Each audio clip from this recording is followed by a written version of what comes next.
Hello, my name is Mirko Peters, and I translate how technology actually shapes business reality. Most Microsoft 365 environments look perfectly healthy from the outside because Teams is active, SharePoint usage is climbing, and people are collaborating without any red lights or outages. Because everything seems to be running smoothly, leaders often make a quiet assumption that if the system works, it must be under control. That assumption is exactly where risk starts. In most organizations, the tenant you see is only the visible layer, while something much more complex sits underneath it. You have drifted permissions, workspaces with no owners, and external sharing that nobody ever reviews. Sensitive files exist without labels or life cycles, leaving no real evidence trail for anyone to follow. In this episode, I want to show you the hidden tenant that is already shaping your security, compliance, and AI risk. Productivity success without structural visibility does not actually remove your risk. It just delays it. The day nothing broke and risk still surfaced. Let me start with a specific case involving a mid-sized company of about 2,500 people. They were experiencing fast growth and strong digital adoption, much like many organizations that accelerated hard during the remote shift. Microsoft 365 became the center of their work almost overnight, and Teams turned into the meeting room, the project room, and the primary memory of the entire business. SharePoint grew right along with it as new sites and channels created more places for people to move fast. From the leadership side, the situation looked like a total success story. Usage numbers were strong because Teams activity had climbed sharply and SharePoint adoption was up across the board. Internal sentiment stayed positive since people could finally get their work done, and there were no major outages or security incidents to report on the board slides. No visible disruption hit their daily operations, so the operating conclusion was simple. The environment is working. But here's the thing, a system can be highly productive and structurally fragile at the same time. In this case, the trigger was not a breach, which is an important distinction to make. Many organizations only learn from impact after the damage becomes obvious, but here, the signal came from a near miss. A sensitive financial document was shared externally in a way nobody intended, and while it was caught before turning into a reportable incident, the close call changed everything. Technically, nothing catastrophic happened that day. Once they looked closely at the infrastructure, the picture changed very fast. They discovered that 42% of their teams had no active owner. Think about what that means from a control perspective for a moment. Having no active owner means no one is clearly responsible for membership reviews, sharing permissions, or lifecycle decisions. The collaboration space remains alive and the risk remains alive, but the accountability is completely gone. Then they turned their attention to SharePoint. 58% of their SharePoint sites had external sharing enabled. External sharing is not automatically a bad thing, and it often meets a valid business need when working with partners or contractors. However, when more than half of your sites allow it without a strong review discipline, it stops being a collaboration feature. It becomes an exposure pattern. Then they checked their labeling coverage. Only 18% of their documents had any sensitivity labels attached to them. The documented compliance posture looked one way, but the enforced reality looked very different. Policies and intent existed in the handbook, and the idea of control was there in spirit, but broad parts of the actual content layer were operating entirely outside the control plane. Then they found one of the most common signs of hidden governance failure. Audit logs were not being reviewed as a normal part of their operating practice. They weren't checking logs after incidents or during recurring governance reviews, and they certainly weren't using them to build evidence. The capability existed in theory, but in practice, the organization was not asking the basic questions that structural control depends on. They didn't know who accessed what, where sensitive data was moving, or which external shares were still valid. So let's pause on that for a second. There was no outage and no headline breach. Adoption was good, and the users were happy. Underneath all of that, the tenant had drifted away from control. This clicked for me years ago because I kept seeing the same pattern in different forms. Leaders were reading activity as evidence of health, but activity is not the same thing as control. High activity can actually hide weak control for a long time because the visible layer keeps producing value while the hidden layer keeps accumulating risk. That is why I use the phrase invisible tenant. The tenant executives think they are managing is usually just the visible one. The real tenant is defined by ownership gaps, permissions inheritance, unlabeled content, and weak evidence habits. In this company, nothing was broken, and that was the real problem. The operating model had quietly shifted from governed collaboration to tolerated drift, but because no visible pain forced the question, the hidden gaps stayed hidden. And why is that? Because visible activity is never the same thing as structural control. The iceberg model of the tenant. So let me take one step back because this is where the picture usually becomes clear for most leaders. Most organizations manage Microsoft 365 as if the tenant is only the visible part of the experience, focusing on Teams adoption, email flow, and file activity. They look at meetings or a few dashboard trends from the admin center and see movement, usage, and service continuity. From an executive distance, that feels like control because those are the things the business can actually see. But the tenant does not behave based on what is visible. It behaves based on what sits underneath. That is why the best mental model here is an iceberg, where the top layer above the surface represents the visible part of your infrastructure. Teams, files, meetings, email, usage reports, adoption dashboards. Everyone talks about this part because it is easy to observe, easy to measure, and very easy to celebrate during a quarterly review. It is the layer where productivity shows up, and it is also where funding decisions usually happen because visible usage creates visible confidence. Now go below the surface. That is where the real mess sits. Permissions, inheritance, anonymous or long-lived sharing links, ownerless teams and SharePoint sites, unlabeled documents, inactive Microsoft 365 groups, stale guest accounts, expired projects that never actually expired, lifecycle rules that exist on paper but not in operating reality. This hidden layer matters more because it defines who can access what, who is accountable for the data, and whether policy is actually shaping behavior. When I talk about the invisible tenant, I am referring to the operational reality below the waterline rather than the workspace someone opened this morning. It is not about the file people collaborated on, but rather the label, the retention state, and the share permissions surrounding it. The ownership and lifecycle discipline determine whether a team is still safe 6 months later, yet most executive governance conversations happen almost entirely at the tip of the iceberg. We fund collaboration, we measure adoption, we celebrate usage, we ask whether the platform is stable. All of these are good questions, but they are surface questions that ignore how risk accumulates in the places where ownership drifts and policies lose coverage. Nobody can easily explain why a person still has access to a workspace created 2 years ago for a project that ended 18 months ago. And this is where many organizations make the wrong diagnosis. They see oversharing, stale workspaces, or poor lifecycle hygiene, and they immediately call it a user problem. They say people need more training. They say users are careless. While that might be partly true structurally, that is not the main story, because it is actually a system outcome. If the environment makes broad sharing easy and ownership optional, then drift is not a surprise, but rather the predictable result of the operating design. The people inside the system are simply responding to convenience and local incentives, meaning the tenant is doing exactly what it was set up to do. It is just not set up for sustained control.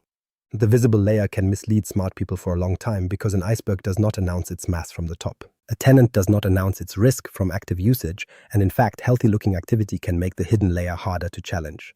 Leaders think they are managing well because they are collaborating well, but those are not the same thing. You can have strong adoption and weak governance. You can have platform uptime and control failure. You can have high collaboration and low auditability. Once you see the tenant this way, you stop treating every issue as an isolated misconfiguration and start seeing a pattern of exposure below visibility. There is a pattern of governance below reporting and a pattern of risk below productivity, which is the reality of the iceberg. You are managing the tip, your exposure sits underneath. Once we see that, clearly we can stop calling this a user issue and start treating it like an architectural issue. Why it works is a dangerous operating signal. Now map that iceberg to how most organizations judge platform health by asking a simple question. Does it work? Can people send mail? Can teams meet? Can files be opened? Can projects move? If the answer is yes, the environment gets marked as healthy, which makes sense from a service perspective because uptime and availability definitely matter. But here is the problem. Service availability only measures whether the platform is reachable, not whether it is governed. Those are two very different conditions. A tenant can have excellent uptime and terrible control hygiene. A team can be active and still ownerless. A site can be heavily used and still overshared. A document can be business critical and still unlabeled. A sharing model can be convenient and still be structurally fragile. When leaders use "it works" as the operating signal, they are measuring visible continuity rather than actual control. Visible continuity is one of the easiest places for hidden risk to hide, and this is where many well-intentioned governance conversations go wrong. Business teams usually judge the environment by speed, so if collaboration is faster, the system feels like a success. Security teams often judge the environment by incidents, meaning if nothing major has happened yet, the system feels acceptable. Both perspectives miss the same thing, which is silent drift. Governance failure rarely announces itself as a dramatic event at the beginning, but instead starts as a slow accumulation of small issues.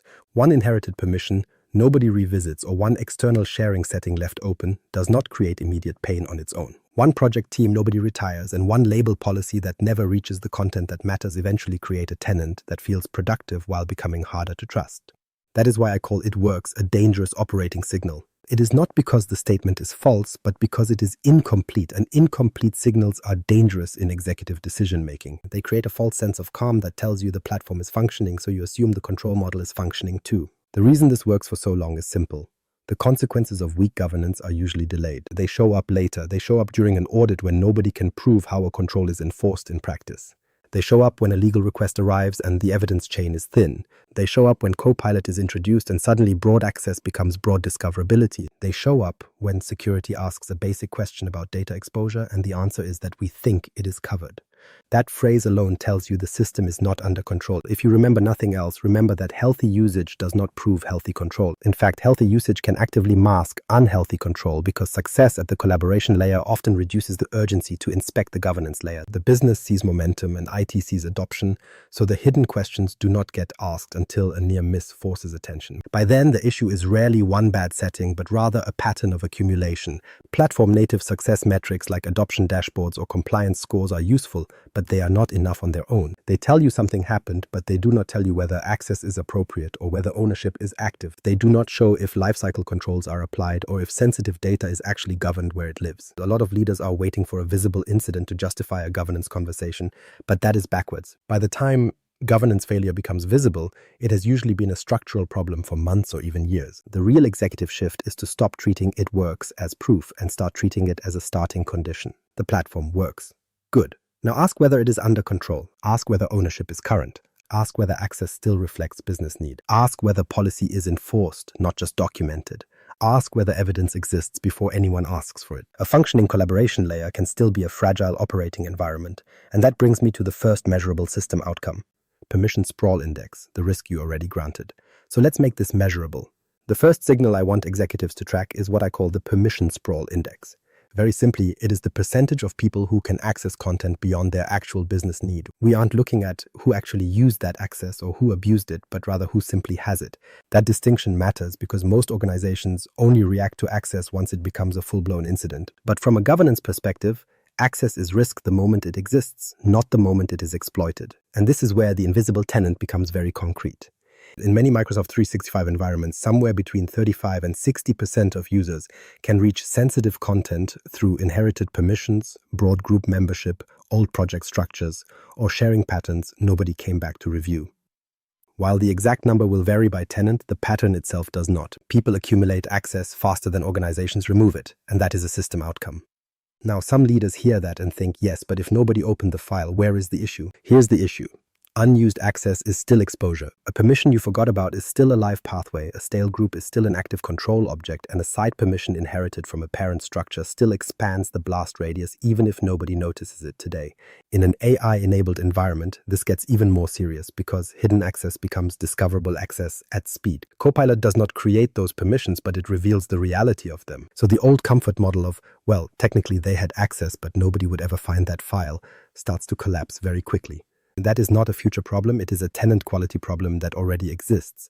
One of the strongest research signals in this space is that 95% of Microsoft 365 permissions often go unused while still expanding the exposure surface. If most of the permissions inside your environment are not even needed for day-to-day work, then the tenant is carrying a huge amount of unnecessary reach. From a system perspective, that's not just inefficient, it's fragile, because every unnecessary permission does four things at once.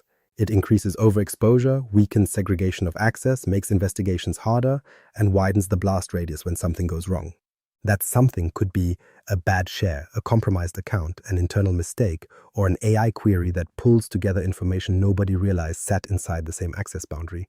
The reason this works as a metric is that it translates invisible architecture into executive language. If your permission sprawl index is high, then your business is operating with broad hidden exposure. That affects trust in the environment, confidence in compliance, readiness for AI, speed of investigation, and the cost of cleanup later. This clicked for me when I realized that many organizations still think about permissions as an admin configuration issue. But permissions are not just technical settings, they define business reality. They determine who can see what, act on what, copy what, and now ask AI about what. So if permissioning is broad by default, vague in ownership, and rarely reviewed, then the environment is not secure simply because no incident has happened yet. It is permissive, and permissive environments can look calm for a long time until they don't. If you remember nothing else from this section, remember this. The risk you fear tomorrow is often the access you already granted yesterday. So when I say permission sprawl index, I'm not introducing another vanity metric for a dashboard. I'm talking about a structural indicator of whether the tenant has drifted beyond business intent. Can people access only what they need, or can they access what history, inheritance, convenience, and neglect have left open? That is a very different question, and it is one most leadership teams are not routinely asking, but they should be. Because once access exceeds business need at scale, control becomes mostly theoretical. You still have policies, you still have settings, and you still have a security story, but underneath, the tenant is carrying excess exposure as a normal operating state. And access, unlike intent, compounds quietly. How permission sprawl becomes a system outcome. So the next question is obvious. How does a tenant actually get here? How do thousands of people end up with more access than they need, even when nobody made a conscious decision to build an insecure environment? And why is that? Because permission sprawl is usually not created through one reckless act. It is produced through normal work. A new team gets created for a project that starts fast, and someone copies an existing workspace structure because it is easier than designing clean access from scratch. A SharePoint site inherits permissions from a broader parent pattern, and external guests get added because the deadline is real and the approval path is slow. The project ends, but the workspace stays. The owner changes roles, leaves, or simply stops paying attention. Nobody comes back to reduce access because there is no operating rhythm that requires it. That is how broad access becomes normal. Not through drama, but through convenience. And that is the part most people miss.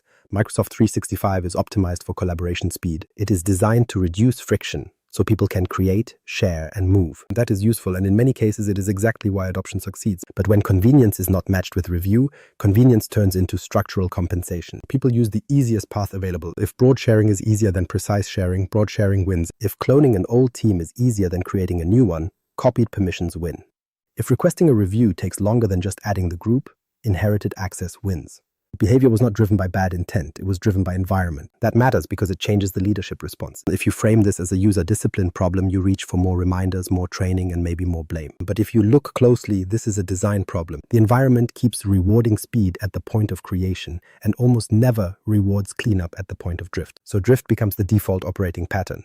Then there is the second layer, administrative habit. Shared admin practices, legacy groups that nobody fully understands, service accounts with broad standing access, old migration artifacts, nested memberships, and guest accounts that remain long after the original need is gone. Each one may have had a reason at the time, but over time these fragments stack. And once they stack, visibility drops fast. Now you have a tenant where access is not only broad, it is opaque. And opaque access is hard to challenge because nobody wants to touch what nobody fully understands. So the system keeps carrying permissions forward, not because they are trusted, but because they are risky to remove without evidence. That is how history becomes exposure. This is where the phrase single point of failure becomes useful. A lot of leaders think about single points of failure in terms of a person, a server, or a process. But in Microsoft 365, one badly scoped permission can become a distributed single point of failure. One inherited access path can scale farther than one bad actor, and one stale group can connect people to content across sites they were never meant to reach. From a system perspective, that is not a small admin issue. It is latent infrastructure risk. And because the collaboration layer still works, nobody feels the need to redesign the access model in the moment. The system appears productive, therefore the hidden permission model remains untouched, until AI enters the picture. Then the same sprawl that felt harmless becomes visible all at once because discoverability increases, query speed increases, and the gap between intended access and actual access becomes much harder to ignore. So if you want the simplest explanation for permission sprawl, here it is. Fast workspace creation plus low friction sharing plus weak review loops equals broad access over time. That is the formula. Not malice, not incompetence, and not one careless employee. It's a system outcome. And once you see it that way, the response changes. You stop asking who caused this and you start asking what in the environment keeps producing this result. Because if the result is predictable, then the real issue is not the person inside the system, it is the operating model around them. Now map that to how we work today when new collaboration spaces appear every single week. Time to control lag. The window where governance does not exist yet. Once you see how access spreads, the next problem becomes even more uncomfortable. Even if you cleaned up every bad permission today, many organizations are still creating new exposure faster than they can control it. This is where I'd introduce a second metric every executive team should know: time to control lag. Very simply, this is the amount of time between a workspace being created and that workspace actually falling under a real governance enforcement. I am not talking about theoretical governance or a policy document tucked away in a folder. I'm not talking about the admin assumption that we have standards either. I mean the specific point at which the space has an owner, a classification, a life cycle path, and an access review expectation. In a lot of tenants, that lag sits somewhere between 30 and 90 days, and sometimes it lasts even longer. Now think about what that means in business reality. The first days and weeks of a new team, site, or project space are usually the most intense because that is when people upload the first files, add members fast, and invite externals to build momentum. It is a high concentration period where information moves quickly, decisions happen in real time, and the collaboration space becomes operational memory almost immediately. But governance often arrives later, if it arrives at all. The environment is productive first and governed second, which creates a massive problem because risk is highest exactly when control is weakest.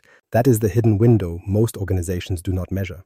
A new team appears, people get to work, content starts piling up, and membership expands rapidly. Sensitive files land there because the project is real and the pressure is high, so nobody is thinking in that moment about future auditability. Then maybe weeks later, someone checks naming conventions or a classification finally gets added.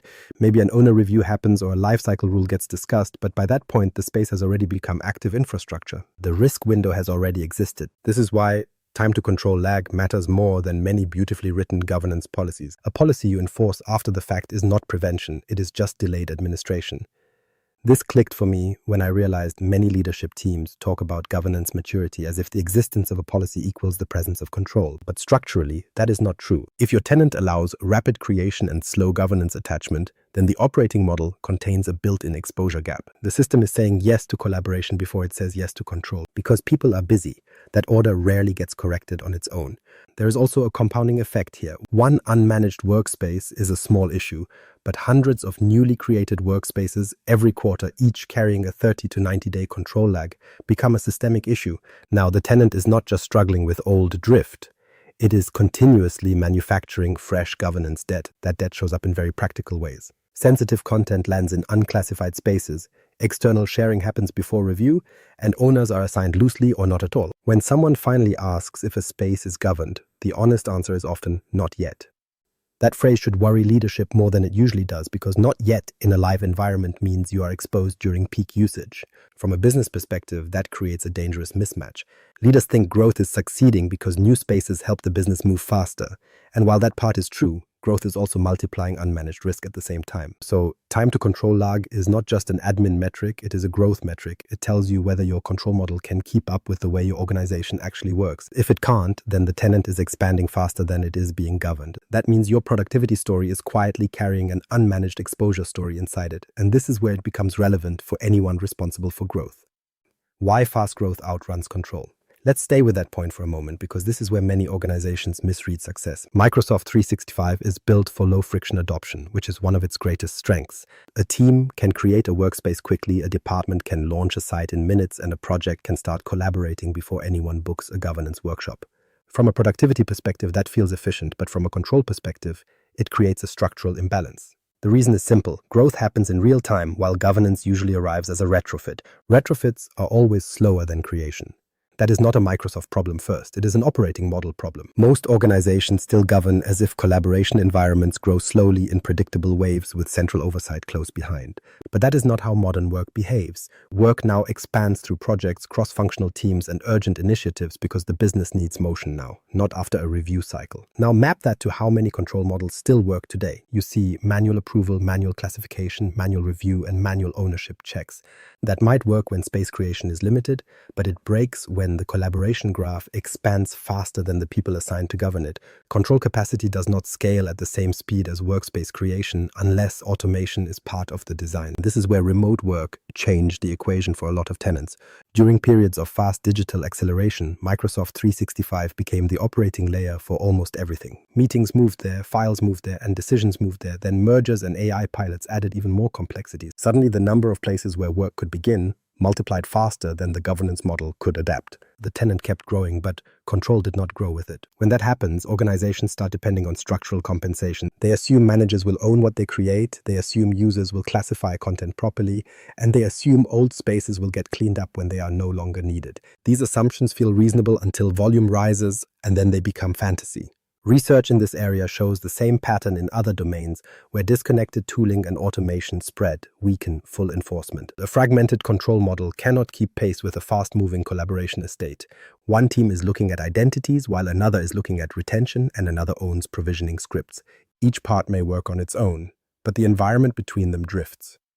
Growth does not just add more workspaces, it adds more seams. Unmanaged seams are where governance fails first. This is why I keep saying the system is doing exactly what it was designed to do. It was designed to help people start working quickly, but it was not designed to preserve your old, slower, human review-based control model at scale. That distinction matters. If leaders keep expecting manual governance to control exponential collaboration growth, they are effectively asking a legacy operating habit to govern a modern cloud reality. From a system perspective, that's not just unrealistic, it's fragile. Once fragility becomes normal, teams stop trying to achieve full control and start aiming for partial visibility. They settle for a few reports, a few reviews, and a few sensitive sites under closer watch while the wider tenant keeps moving. The organization develops confidence in pockets, while exposure spreads in the gaps. Fast growth is not neutral. In an under-instrumented tenant, it is a force multiplier for drift. You end up with more spaces, more permissions, more guests, and more data copies that nobody has time to revisit. If you want the executive translation, here it is. The problem is not that your organization is growing too fast. The problem is that your control model was never built to keep pace with that growth. If that stays true, every new success metric in Microsoft 365 can quietly increase unmanaged risk underneath it. But even if you close the workspace gap, there is still one deeper problem. Compliance visibility gap, the compliance you cannot actually prove.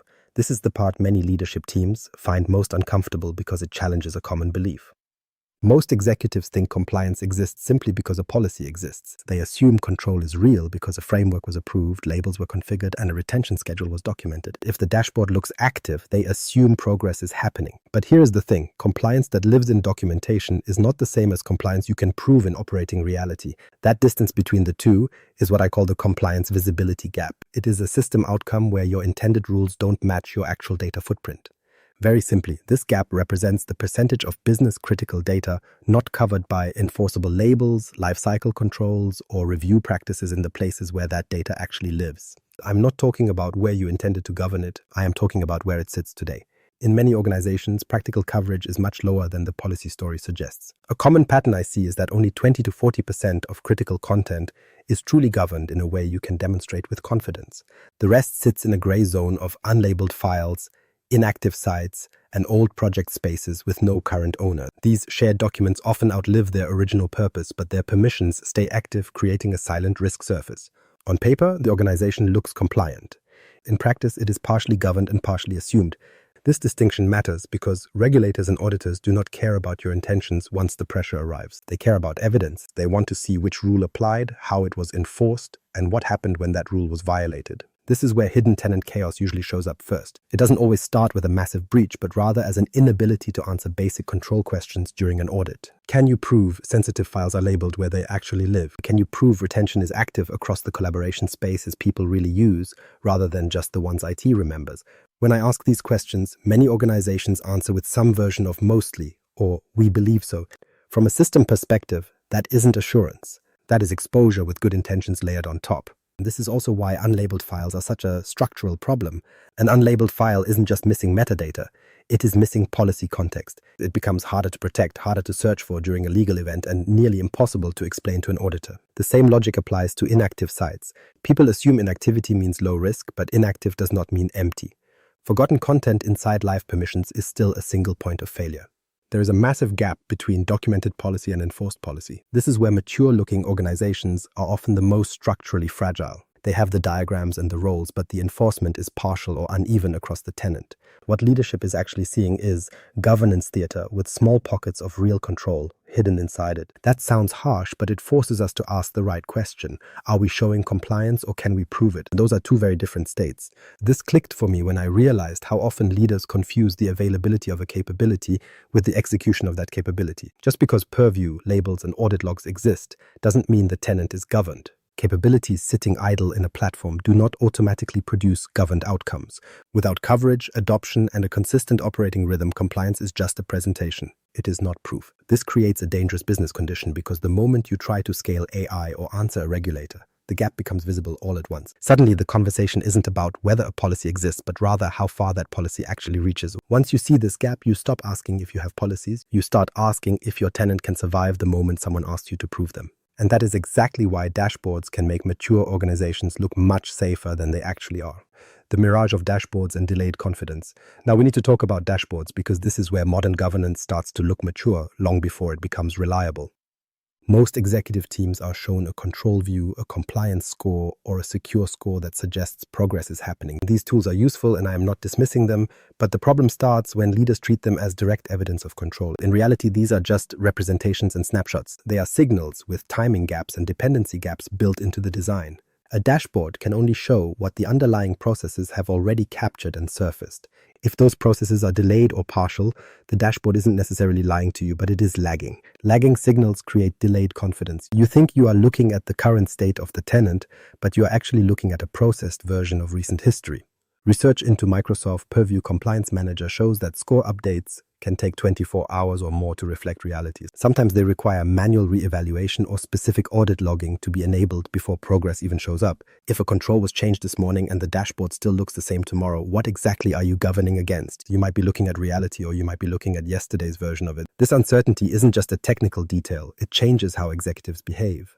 When the reporting layer updates late, leaders start confusing reporting delays with actual control maturity. A green trend line feels reassuring, but it doesn't tell you if a new workspace launched yesterday has an active owner. It doesn't tell you if stale sharing paths are sitting underneath a clean-looking summary.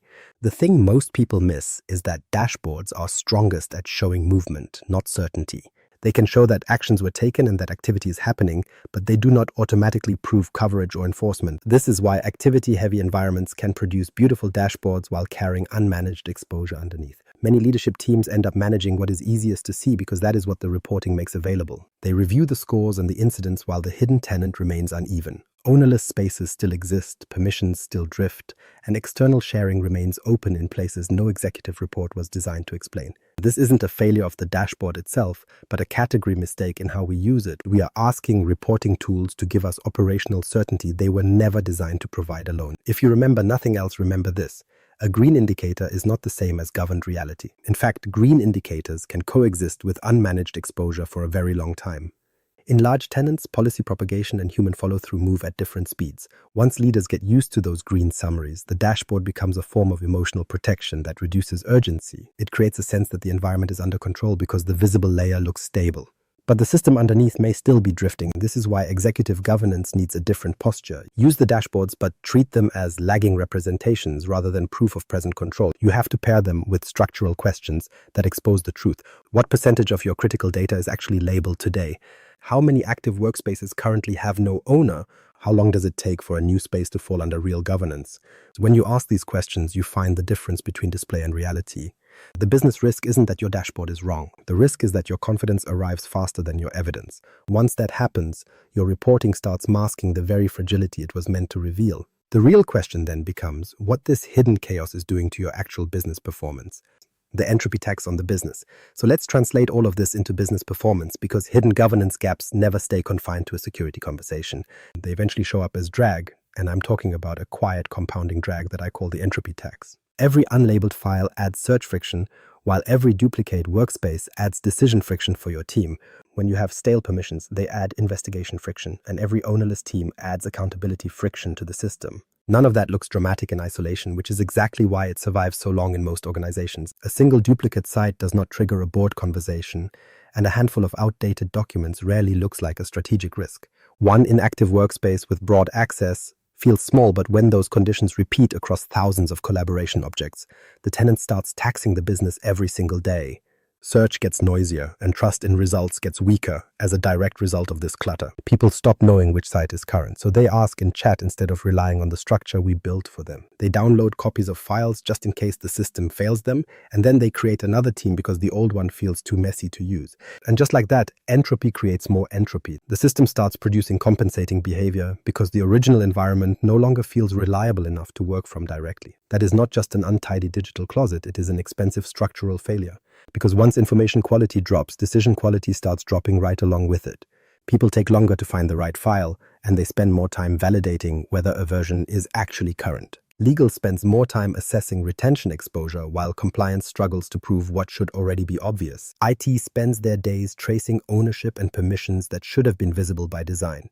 Governance debt eventually becomes time debt, and that is the business reality we have to face. Time debt moves across every function in the company. IT pays for it in cleanup and support, while security pays for it in exposure analysis. Legal pays for it in discovery and evidence reconstruction, and compliance pays for it in reporting strain. Business teams pay for it in hesitation, duplication, and low confidence in the information they use to make decisions. So when leaders treat governance as a compliance tax, I think they are missing the structure completely. Poor governance is the real tax because it forces the organization to compensate manually for things the environment should already be handling well. The reason this matters is simple. Entropy compounds over time. A tenant does not become hard to govern overnight, but instead it becomes difficult through a slow process of accumulation. Old sites remain while new sites appear and permissions stack up as files multiply. Labels stay partial and reviews get delayed, which means each new change becomes more difficult because nobody is changing a clean environment anymore. They are changing a crowded one. That makes transformation slower than it needs to be. If you want to roll out Copilot, you now have to pause and assess oversharing across the entire landscape. If you want to tighten compliance, you first need to find what was never brought under policy in the first place. When you want to rationalize storage or reduce license waste, you find yourself working against years of unmanaged sprawl. This is where the entropy tax becomes a strategic problem. The tenant is no longer just messy, it is actually harder to change safely. And when an environment becomes hard to change safely, the organization becomes slower than it thinks. Changes take longer, reviews get heavier, and confidence drops because the underlying structure is less trustworthy than it should be. I don't see tenant entropy as a simple admin cleanup task, but rather as a structural cost. It is a cost that compounds while everyone is busy measuring visible productivity at the surface. If your Microsoft 365 environment is accumulating unlabeled content and stale access, then the business is already paying for that condition, whether it recognizes it or not. It is paying in slower retrieval and lower trust. It is paying in higher remediation costs and weaker audit readiness. You see it in longer change cycles and less confidence in the digital environment that holds your company's operating memory. That is the entropy tax. You may not see it on one single invoice, but it is already in the business, and AI makes that cost visible much faster. Why Copilot exposes what the tenant was hiding.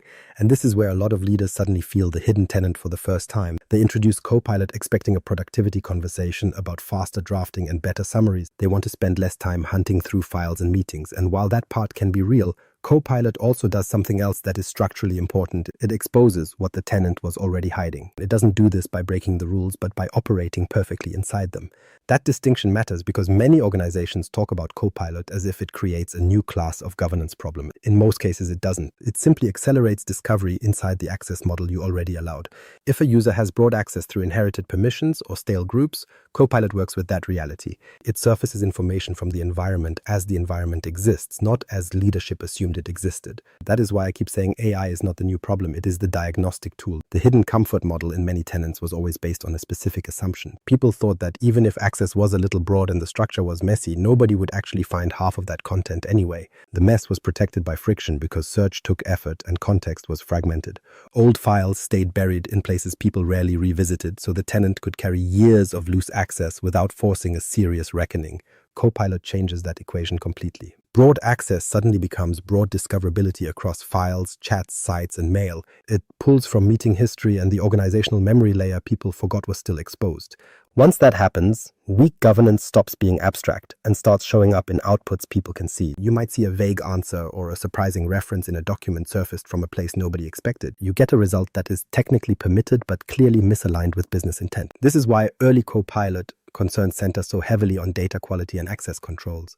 It isn't because AI suddenly made tenants unsafe, but because AI removed the illusion that obscurity was ever a control. That illusion has been carrying a lot of organizations for years, but there is another layer here that matters just as much. Copilot does not only reveal over-permissioning, it also reveals information chaos. If the tenant is full of duplicate files and weak ownership, then the quality problem surfaces through the user experience itself. People start getting responses that feel uncertain or too generic, and then trust drops. They say the AI is unreliable, but often the deeper issue is that the tenant itself is unreliable. The model is grounding in an environment with weak structure, so what gets exposed is not only data risk, but tenant quality. This clicked for me because Copilot forces a very uncomfortable executive realization. For years, many organizations were able to separate productivity from governance in their thinking. Collaboration happened in one silo while compliance happened in another, and the seams stayed mostly hidden. Copilot collapses those seams. Suddenly, permissions shape the user experience and data quality shapes the output quality. Ownership shapes trust, and governance stops being a background function. It becomes visible in the actual value people do or do not get from AI. That makes Copilot a forcing function because it reflects the tenant rather than punishing it. That is also why bug history and control concerns matter so much in executive decision-making. If you already have broad hidden access and weak review discipline, then even isolated defects create outsized anxiety. Trust is fragile in environments where the control story was already weaker than the reporting story. So the right question is not whether Copilot will create a permissions problem for us. The better question is, what existing permissions problem will Copilot expose faster than our old ways of working ever did? Because if you look closely, AI is not introducing chaos into the tenant. It is making accumulated chaos visible at operating speed, and once that happens, the organization can no longer pretend the hidden layer is theoretical. It becomes part of everyday business reality. Data sprawl and AI accuracy are the same problem. Most organizations still treat data governance and AI quality as two completely separate issues. They'll tell you they have a compliance problem in one department and a performance problem with their AI in another. But if you look closely, those are usually just the same structural failure seen from different angles. When a tenant is overflowing with duplicate documents, stale versions, and scattered content with no clear owners, Copilot doesn't magically rise above that mess to give you perfect answers. It operates entirely within the environment you've built, grounding itself in whatever data the tenant surfaces. If your underlying information architecture is noisy, fragmented, or 10 years out of date, the output quality will reflect that reality every single time. This is exactly why data sprawl and AI accuracy belong in the same conversation. The real issue isn't just whether sensitive information is overexposed to the wrong people, but whether your information landscape is coherent enough to produce a reliable answer in the first place. And why is that? It's because AI systems perform best when information has a clear home, a current version, and an accountable owner who maintains it. If you have one trusted policy library, one active project site, and one maintained customer record, the model has a high probability of grounding itself in something stable. But when that same information exists across 5 different folders, 3 Teams channels, and 2 forgotten SharePoint sites, you are effectively asking the AI to resolve an ambiguity that your organization never bothered to fix. That isn't a failure of the AI model, it is a failure of tenant quality. I realized this when I watch leaders blame the AI for being vague, even though the estate it was pulling from was just as vague. People describe Copilot as inconsistent, but the files it relies on are filled with old drafts, conflicting data, and unmaintained reference content that should have been deleted years ago. The model isn't inventing the disorder, it is simply inheriting it. The business consequence here is much bigger than just getting a mediocre answer to a prompt. Weak answers lead to a loss of trust, and once that trust drops, your adoption rates will fall right alongside it. The organization then starts questioning the entire value case for AI, even though the root cause sits much lower in the technical stack. The problem isn't your prompt engineering or which model you selected, but the broken information architecture that serves as the foundation for everything else. Research on Copilot heading into 2026 shows that complex tasks still trail behind human reliability, and poor data quality only makes that gap wider. If agent mode in Excel is already struggling to match human performance on demanding work, imagine what happens when the underlying files are duplicated or scattered across unmanaged spaces. That performance gap doesn't just stay there, it gets amplified by the chaos of the environment. Clean information architecture is not a nice-to-have feature for your AI strategy. It is a core part of your accuracy layer, and you need clear homes for content, current documents instead of abandoned versions, and explicit ownership to make it work. Without a lightweight lifecycle discipline to keep the truth from drifting apart, your AI investment just becomes a very expensive way to generate ambiguity. It might still look impressive during a polished demo, but in live operations, your people will second-guess every result because the tenant doesn't provide enough structural confidence. If you remember nothing else from this section, remember that bad AI answers are often just delayed evidence of a bad tenant structure. Most AI conversations start at the model layer when they should really start at the environment layer. If your tenant is cluttered and weakly owned, the AI will scale those problems faster than your people ever could. Once that becomes visible, the organization finally realizes this isn't an AI tuning problem at all. It's a business information quality problem that the AI has simply made impossible to ignore, which is exactly why so many rollouts stall after the initial excitement fades. The 6-12-week stall pattern. Once you recognize that data sprawl and AI accuracy are the same structural issue, a very specific rollout pattern starts to emerge. The first few weeks of a pilot usually feel strong because the early use cases sit in low-friction territory where the stakes are relatively small. People use Copilot to summarize email threads, turn meeting notes into drafts, or get a head start on a new document. The productivity gain is visible almost immediately. Leadership sees movement, and the IT department sees adoption curves heading in the right direction. Because the novelty is high and the tasks are simple, the rollout is framed as a massive success. Then, somewhere between week 6 and week 12, the tone of the conversation starts to shift. It doesn't always happen with a loud crash. Sometimes it's just a quiet hesitation or a slower expansion of licenses. You'll hear the sentence that matters most. We need to pause and sort a few things out before we go any further. And why is that? It's because the pilot period was essentially borrowing confidence from the visible layer of the software. Users were testing the convenience of the tool, but they hadn't yet collided with the messy structure underneath the surface. By the second or third month, the hidden tenant starts asserting itself, and someone eventually notices overshared content appearing in ways that feel uncomfortable or risky. A business lead might question if the underlying files are current enough to trust the AI's output, while the security team starts asking for access review evidence before any more licenses are assigned.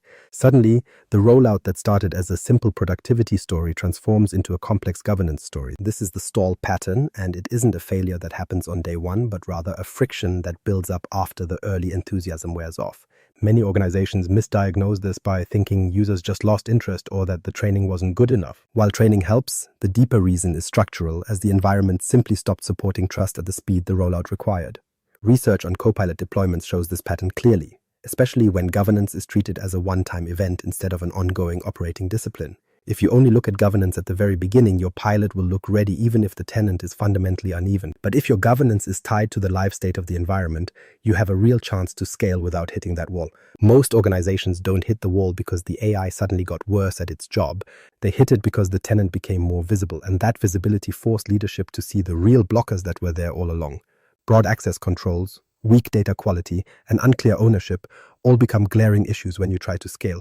When there is thin evidence for what is actually governed versus what was only intended to be governed, the 6 to 12 week stall serves as a vital executive signal. It tells you that the rollout didn't actually stall because of the AI, but because of the quality of your tenant. The business cost of this stall is much higher than just a delayed pilot. You end up with sunk license costs without the scaled value you promised, and leadership becomes skeptical because the early potential now feels harder to trust. This puts immense pressure on IT and security to fix governance under the heat of an active rollout instead of through deliberate design. Perhaps most damaging of all is the credibility gap that forms when people feel the technology was overhyped, even though the real issue was an undergoverned environment. If you see a rollout lose momentum in that 2 to 3 month range, don't just ask if your users need more training videos. Ask what that stall is actually revealing about your system. What access model became uncomfortable once your data became more discoverable? What information quality problem became a deal breaker once the answers had to be trusted for real work? This isn't just random friction, it's a system outcome. When you see it through that lens, the stall stops looking like a disappointing adoption curve and starts looking like a diagnostic event.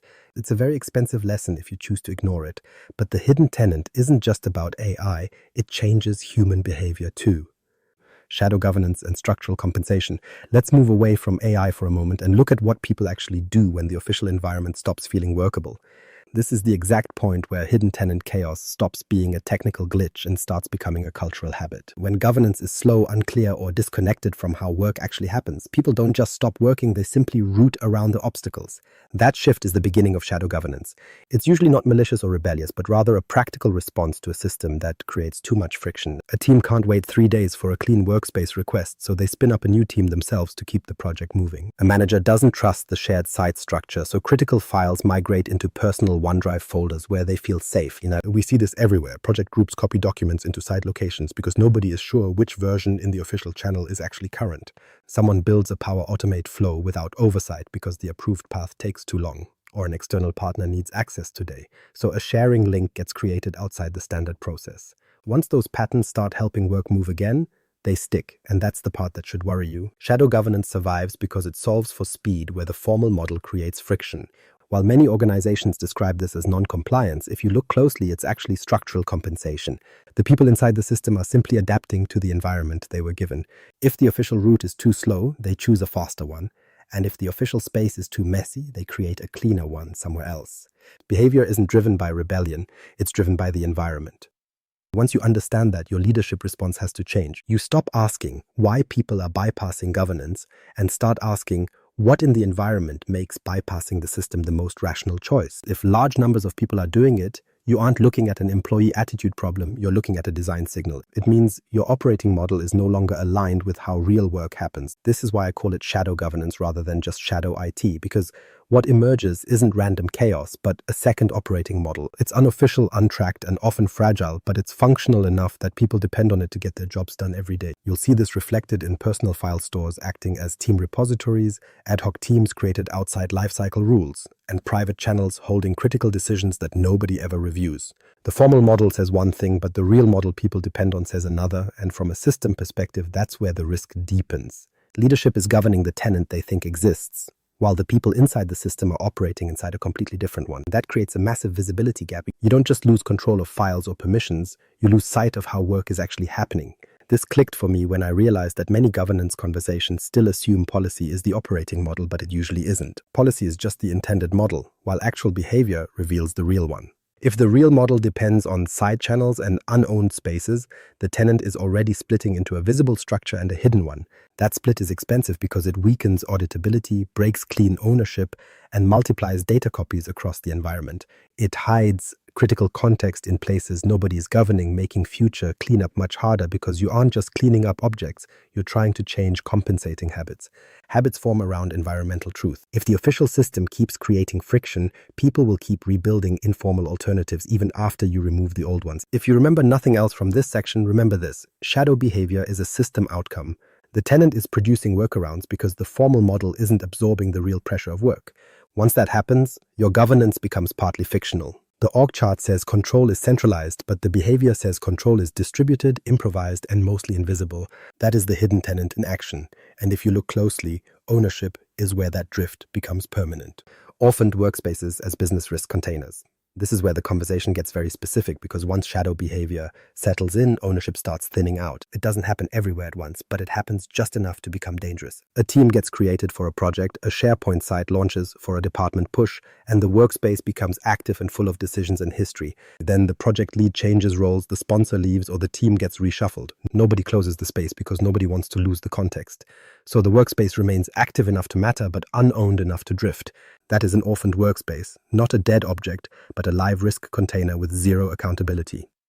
In Microsoft 365, ownership isn't just administrative decoration, it's a primary control mechanism. The owner is the person expected to review membership, notice oversharing, and make judgment calls when the workspace no longer fits its original use. When you remove that layer, the space still works, but the control loop weakens immediately. In that 500-person company I mentioned earlier, 42% of teams had no active owner. Nearly half of their collaboration spaces had lost the person responsible for basic accountability, even though the business still felt productive on the surface. From a system perspective, that isn't a minor hygiene issue. It means a large part of the environment has shifted from governed collaboration into unmanaged persistence. Unmanaged persistence is where risk compounds quietly, because ownerless spaces don't review themselves. They don't question whether guest access still makes sense or if the membership still reflects the actual business need. They don't ask whether the files inside should be labeled, archived, or deleted. They simply continue to exist inside live operations without any current accountability. That makes them perfect containers for hidden risk where institutional memory and sensitive content get trapped. The business keeps benefiting from the existence of the space, but nobody is actively governing the conditions under which that benefit continues. People often assume inactivity lowers risk, but often it doesn't always mean inactive, and inactive certainly doesn't mean harmless. A quiet team can still hold board drafts, HR discussions, or customer information, and a low-traffic SharePoint site can still be widely accessible to the wrong people. A project space from 2 years ago can still sit underneath current inheritance paths, still reachable and still discoverable. When a workspace loses ownership, it doesn't become neutral, it becomes ambiguous. Ambiguity is hard to govern because no one feels fully authorized to intervene. The system keeps the workspace alive because deletion feels risky and the people around it avoid cleanup because they might need that context later. IT hesitates because business relevance is unclear, and the business hesitates because the technical implications are fuzzy. The space stays in the tenant as a tolerated unknown, and tolerated unknowns are exactly how fragile environments scale. This is also why lifecycle controls fail more often than leaders expect, because lifecycle only works when someone can actually answer basic questions. If nobody can tell you who owns the content or who approves access changes, the workspace is outside effective governance. Once enough of these accumulate, the tenant starts carrying abandoned structures inside live business operations. They aren't archived or reviewed, they're just left in place because removal feels more dangerous than continuation. This is a business risk pattern, not a storage pattern, because these spaces affect audit readiness and access exposure all at once. An orphaned workspace is a collaboration asset that still holds business value but no longer has clear accountability. It's a risk container, not because something dramatic happened, but because nothing happened at all. No one reviewed it, no one closed it, and no one reclaimed control. In Microsoft 365, that kind of silence is exactly how hidden exposure survives. Why auditability fails before security fails? The reason this matters is that most organizations discover their governance is weak in a very specific, painful order. It doesn't happen when the first bad permission is granted or when a stale site is ignored for the 6th month in a row. It doesn't even happen when a risky external share occurs. They discover the system is broken when someone finally asks for proof. Maybe a regulator comes knocking, or the legal team needs a discovery report, or an executive starts asking questions after a near miss. An auditor eventually asks a simple question that should have a one-sentence answer. Who accessed this content? When did they do it? And what control allowed it? And suddenly the room gets quiet. This is the part many leaders miss because they assume security is the first thing to go. But security failure is rarely the first visible sign of trouble. Auditability failure is the real early warning light. Long before a breach is formally declared, the organization has usually already lost the ability to explain its own environment with confidence. A lot of tenants generate logs, but generating data is not the same as reviewing it. Most platforms support audit trails, but that is not the same as maintaining an evidence chain strong enough to hold up under professional scrutiny. In many companies, audit habits are still driven by events rather than systems. Something breaks, so people go looking for a cause. A request arrives, so the IT team starts tracing steps. A dispute appears, and only then does the tenant get examined under a microscope. But if your auditability only becomes active after the stress arrives, your environment is already under-instrumented from a system perspective. Evidence is not most valuable after the fact. It is most valuable when it functions as a normal, everyday control. This is where weak governance shows up in a very practical, expensive way. Basic questions that should take seconds to answer suddenly require a week of manual labor. You find yourself asking if the file was labeled at the time, if external sharing was even active, or if the workspace had a legitimate owner. The confusion grows when you realize the answers are scattered across different silos. Identity is reviewed in one place, data policy lives in another, and threat signals sit somewhere else entirely. If you also have shared admin accounts or disconnected automation, your evidence chain falls apart. You might have fragments of telemetry, but fragments are not the same as proof. That is why auditability fails before security fails. The first thing you lose is not protection, but explainability. In the business reality we work in today, boards and regulators do not reward assumptions. They reward evidence. They want to see that your governance is a lived reality, not just a document sitting on a SharePoint site. I've seen this happen firsthand where a near miss triggered a basic access review, and the hardest part wasn't fixing the permissions. It was the reconstruction. The team had to piece together what happened across different tools and timestamps because no one had built a clean operational rhythm around evidence. The tenant was functioning, but the audit story was dead. Once that story dies, the business impact widens fast. Legal responses slow down, board confidence drops, and your security team spends all their energy reconstructing history instead of reducing present risk. Leadership realizes too late that we think we're covered is not a defensible position. So if you want one clear rule, it's this. If you cannot answer who accessed what and why without assembling a small crisis team, your tenant is not audit ready. And an environment that isn't audit ready is usually much less secure than it looks because weak evidence hygiene and weak control hygiene always travel together. Watch how hard it is to prove control. When proof becomes slow or conditional, you should assume the hidden tenant has already grown far beyond the story your dashboards are telling you. What structural resilience in M365 actually looks like. If auditability is the early warning sign, we have to ask what a better built tenant actually looks like. I'm not talking about a fantasy environment with zero drift and zero human mess. I mean a tenant that stays governable while the business keeps moving at full speed. That is what I call structural resilience. In Microsoft 365, this resilience isn't created by a single policy or a one-time cleanup project. It comes from building control into the operating rhythm of the environment so the tenant can absorb change without losing visibility. Governance cannot sit beside your operations. It has to sit inside them. If your control model depends on periodic heroics from a few smart people, your system is fragile. It means the environment is only stable when specific individuals are paying unusual attention, which is just temporary compensation, not true resilience. A resilient tenant behaves differently because it is designed with redundancy. It has redundancy in ownership, so one person leaving doesn't create an instant orphan workspace. It has redundancy in policy enforcement, so labels don't depend entirely on a user's memory. Most importantly, it has redundancy in evidence, so proving control doesn't require a forensic investigation. Resilient systems assume that drift will happen. They don't bet the entire business on the hope that things will stay perfect. In practice, this starts with treating ownership as an operational control. Workspaces must have named accountability, and those owners must be reviewed regularly.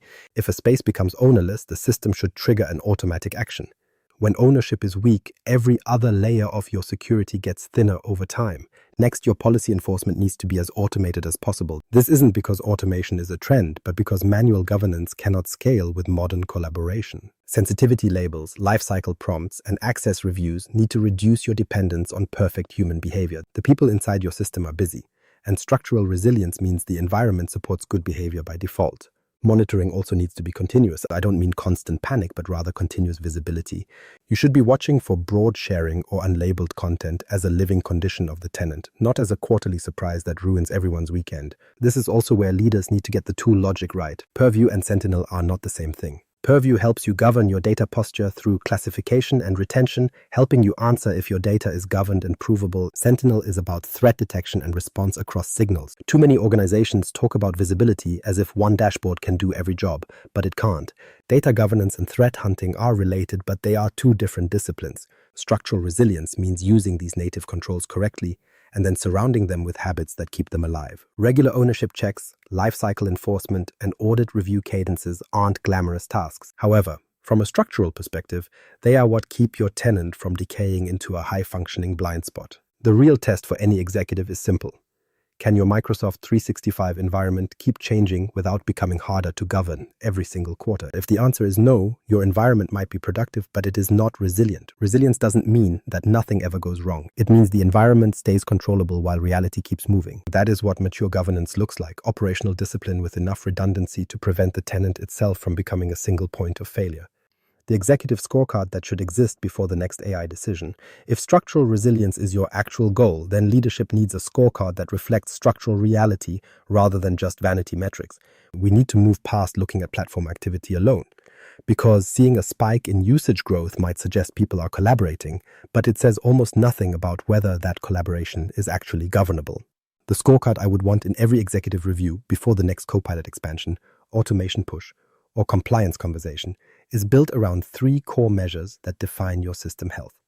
The first measure is the permission sprawl index. Very simply, we need to know what percentage of your people can access content that sits far beyond their actual business need. This isn't a theoretical exercise about how you designed your permissions, but a look at how they work in practice across inherited groups, stale project spaces, and overshared folders. If your tenant is exposing far more data than people need to do their jobs, then AI doesn't create the risk, it simply operationalizes it by making that data instantly discoverable. The second metric is time to control lag. We have to measure how long it takes between the creation of a new team or automation surface and the moment real governance actually snaps into place. This includes classification, ownership, and policy coverage. If that lag is measured in weeks instead of hours, then your organization is repeatedly creating uncontrolled environments during the exact period when they are most active. That isn't just a small gap in your process. It is a recurring risk window built directly into your operating model. The third pillar is the compliance visibility gap. We need to identify what percentage of business-critical data is not covered by enforceable labels, retention, or review evidence. I'm not talking about what your policy says should be covered, but what is demonstrably protected right now. If leadership cannot see that number clearly, then every assurance conversation is sitting on a dangerous assumption. If you cannot measure these three things, you do not control your tenant, and that is the anchor line for everything else. Around those three pillars, I would want a set of supporting signals that make the hidden layer of your infrastructure visible. We should track the orphaned workspace rate to see how many active sites have no current owner and monitor external sharing exposure to find spaces that allow sharing the business hasn't revalidated. We also need to look at labeling coverage for high-value content and the actual cadence of your audit reviews. Most importantly, we need to see the trend direction to know if the tenant is getting more governable over time or just more active. Activity without governability is exactly how leaders misread risk, and this is why the scorecard cannot live only in technical meetings. If these metrics stay trapped inside admin conversations, the board hears one story while the people responsible for AI scale react to a completely different version of reality. That is a fragile way to run a business. These measures belong in governance reviews where real decisions are made because each metric translates directly into a business outcome that executives understand. Permission sprawl translates into your blast radius during a breach, while time to control lag translates into unmanaged growth and delayed assurance. The compliance visibility gap shows up as audit weakness, and the orphaned workspace rate represents a total fade in accountability. By tying each structural condition to exposure, delay, and decision confidence, you make governance legible at the executive level. You aren't drowning leadership in technical controls language. You are giving them the data they need to manage the business. The scorecard is not there to create fear, but to end the ambiguity that slows down innovation. Once you can see these measures clearly, you stop asking broad, useless questions like whether the company is ready for AI. Instead, you start asking where your exposure is already highest and which parts of the tenant are scaling faster than your ability to control them. That is a much more serious operating posture, and it is also much more useful for long-term growth. The moment leadership starts reviewing the tenant this way, Microsoft 365 stops being treated like a software subscription with some admin settings on top. It starts being treated like business infrastructure that needs observability and ownership to support secure scale. Because this is living infrastructure, the first move you make shouldn't be a massive transformation program, but a focused look at the ground you are already standing on. The 14-day governance reality check. If the scorecard is what leadership should review, the next question is what you should actually do on Monday morning to get started. I would strongly suggest you resist the usual instinct to launch a 6-month transformation program or disappear into policy workshops while the tenant keeps drifting underneath you. Instead, start with a reality check that lasts exactly 14 days. The goal isn't to solve every problem at once, but to see clearly enough that your next decisions are grounded in evidence instead of comfort. This 14-day check is an exposure project designed to answer one simple executive question. What kind of tenant do we actually have right now? Step 1 is a baseline exposure scan where you get a real view of who has access to what. You need to find which sites are broadly accessible and which external sharing paths remain open. This matters because most leadership teams are governing by assumption, knowing policies exist, but not knowing the live overlap between sensitive content and real access patterns. For the first few days, your goal is visibility rather than perfect classification. You need to identify where the tenant is obviously overexposed and which collaboration spaces would make you uncomfortable if their discoverability increased tomorrow. This gives you a starting map of the highest risk concentrations of business value. Once you have that map, you can move to step 2, which is an uncontrolled workspace audit where you stop looking at data and start looking at containers. You need to find the teams, SharePoint sites, and groups that are active without any clear control conditions around them. These are the spaces with no owner, no classification, and membership that no one has reviewed in months. Risk in Microsoft 365 doesn't just sit in files, it sits in the places that gather files, people, and permissions over time. If those places are drifting without ownership, then your tenant is accumulating unmanaged business context every single day. When leaders see how many live containers sit outside of clean governance, the tenant stops looking like a neat success story and starts looking like infrastructure that needs discipline. You are looking for the obvious structural gaps like ownerless spaces or sites that should have expired but are still sitting open. This audit usually changes the tone of the conversation very fast because it highlights exactly where the business has lost accountability for its own data. Step 3 is a policy gap snapshot, where you ask the hard questions about what is actually happening in the environment. You need to know what percentage of important content is labeled and how much retention coverage is real versus what is just documented on a PDF somewhere. This is where documented governance and enforced governance finally separate. Many organizations have great policies on paper, but very few can show that those policies are actually being enforced in the live environment. Notice that this 14-day process is not a massive technical rebuild or a licensing debate. It is a reality check that makes hidden conditions visible enough for executive action, and that is exactly why it works. Once you have this baseline, you can stop saying you think you are in control and start pointing to exactly where exposure is concentrated. That is a completely different quality of decision-making that leads to much better outcomes for the business. The expected outcome here isn't perfection, but total clarity on whether your tenant is ready for more AI discoverability. You need to know if your compliance confidence is based on evidence or if the business is just operating on tolerated drift. If I were advising a board-level leader, I would tell them to run this check before making any major expansion decisions. If you invest in more AI without measuring this hidden layer, you aren't accelerating a controlled environment, you are just accelerating ambiguity. What leaders need to stop saying about Microsoft 365? Once you have run that reality check, something else becomes unavoidable, and certain leadership phrases stop being harmless. They start becoming evidence that the organization is still managing the visible tenant instead of the real one. The first one I hear all the time is the claim that we haven't had an incident.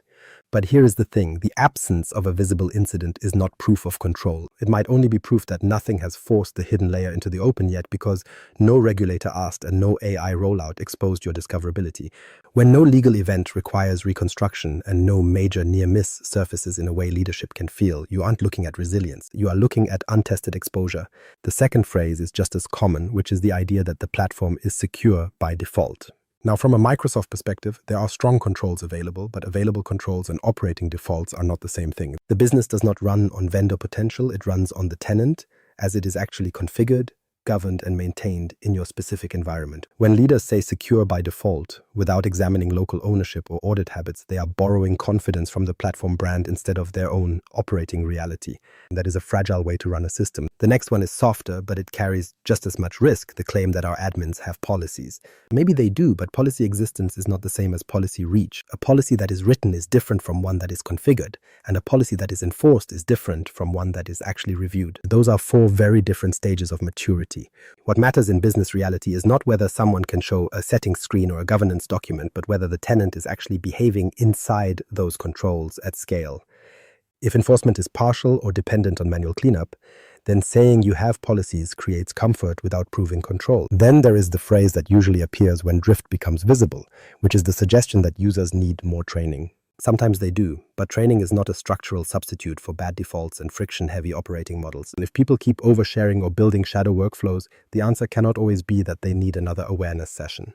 Very often, the environment is rewarding drift because the governed path is slower or less usable than the workaround. That is not mainly a training problem, it is a design problem. There is one more phrase I think leaders need to retire, and that is the claim that we're broadly covered. This is one of those reassuring sentences that collapses under even basic scrutiny because it avoids every important specific. Broadly covered where? On labels, on retention, or on AI-ready access controls? Structurally, vagueness is the whole problem here. If you are broadly covered but cannot show the permission sprawl index or the compliance visibility gap, then you are not describing control. You are describing confidence, and confidence is not evidence. So what should replace these phrases? Better questions. Who owns this space? What is our real exposure surface? How long do new workspaces stay uncontrolled? What percentage of critical content is actually governed? How quickly could we prove access history under pressure?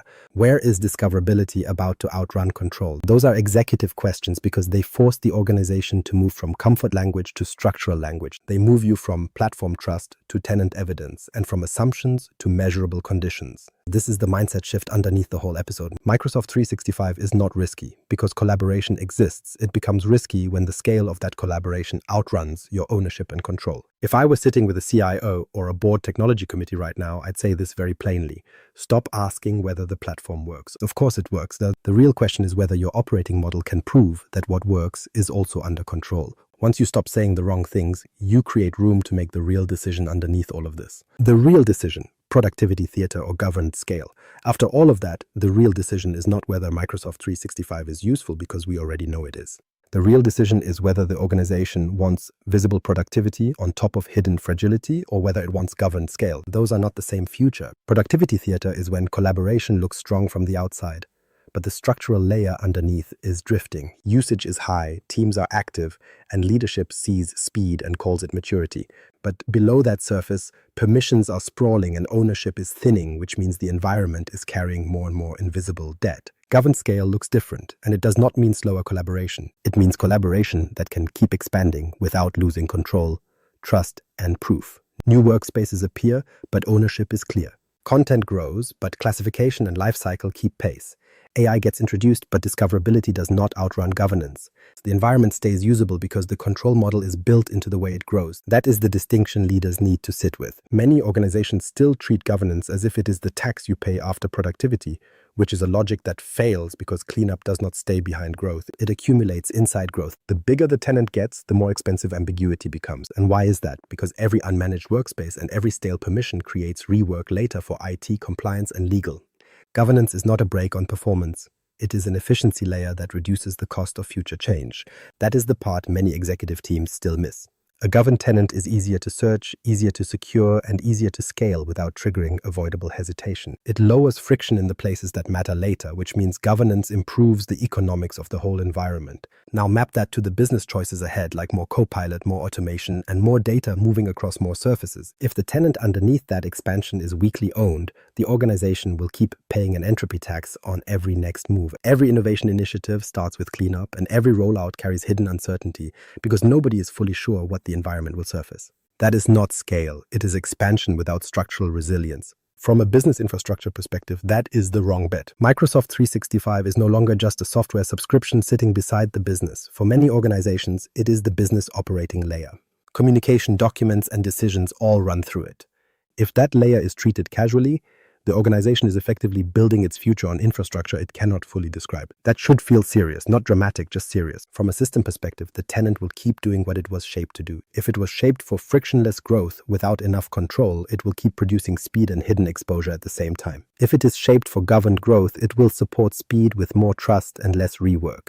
The decision is not productivity or governance because that is a false choice. The real choice is short-term appearance or sustainable scale. It is visible output with hidden fragility or governed growth with structural resilience. For leaders responsible for business reality, that is the actual call.